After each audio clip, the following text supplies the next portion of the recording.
Top guy, Terry. That's right. We all love him, Terry Weaver.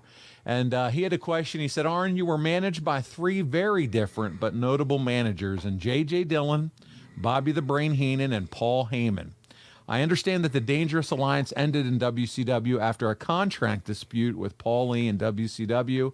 I always felt Heenan was the cornerstone of the Heenan family, and there would be no stable without him.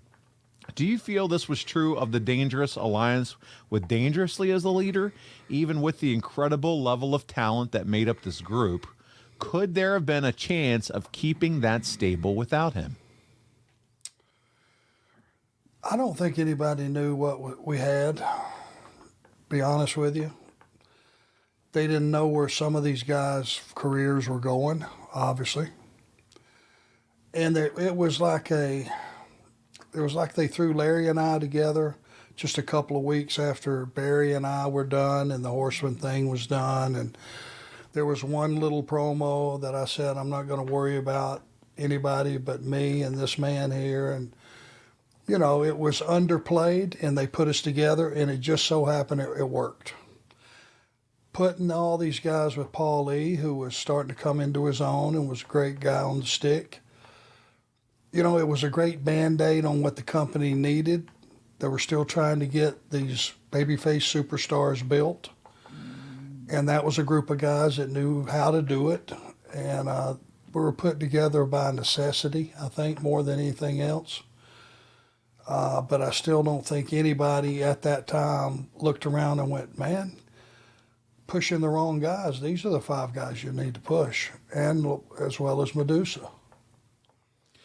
Man, I tell you what, I loved last week's episode just talking about putting the group together. And but, man, there are so many people from that era, so many fans my age and my age range, should I say, that really just love that group and just kind of wished it could have kept going. You know what I mean? So much talent. You have a guy like Steve Austin and Rick Rude and yourself and Bobby Eaton and just so many talented individuals coming together and having that kind of breath of fresh air as far as a new faction, right?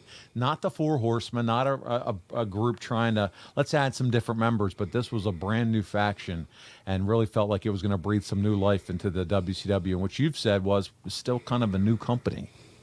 It was a startup company, and it was almost like a little mini all-star team that they put together. They just didn't know it. Who knew Austin was going to become Stone Cold Steve Austin? You know, I think Rick Rude still, you know, was working on his legacy. Bobby Eaton is Bobby Eaton. You know, Larry, turns out Larry was a player, you know, myself, you know.